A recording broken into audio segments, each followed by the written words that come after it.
At the time, Britain's youth stirred at one of this government's most controversial policy moves, trebling university fees.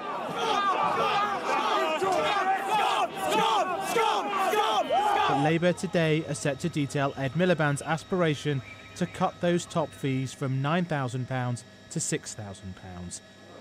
Here in Surbiton, Oliver, Amy and Kareem are a few months from starting university. Personally, that's not enough for me to completely change the way that I would vote. £9,000 just being in that much debt, and when you do reach that amount of money that you're earning, you'd have to pay it back then, and it is too much. Regardless, I'd still go to university if the fees were, and I still will go to university this year because of the fees are £9,000. You'll all still go, even though they're £9,000. Yeah. I would, yeah. Sixth formers here and across the country haven't been put off wanting to go to university, but Labour hope to tap into a sense of injustice amongst young people about high fees, not just for their vote, but to even motivate them to register to vote. And there's a message for the taxpayer in general, which is the fee system itself is bankrupt.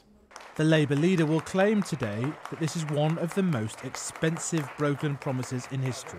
Many billions of pounds in loans to pay the fees will never be repaid, as students can't afford them. Business Secretary Vince Cable dismissed the claim and the plan to cut fees. The Labour Party has twice in the past made pledges on tuition fees that they've had to abandon. This is another one. I can tell you with almost complete certainty that if they got into government, they would abandon this one because they know perfectly well it's not deliverable. Shame on you! Shame on you! But the Lib Dems face a ballot box rebellion, having trebled fees after a high-profile pre-election pledge not to raise them. Universities have expressed concern over their funding, so Labour is expected to raid tax breaks for large pension pots to replace the university's lost fee income.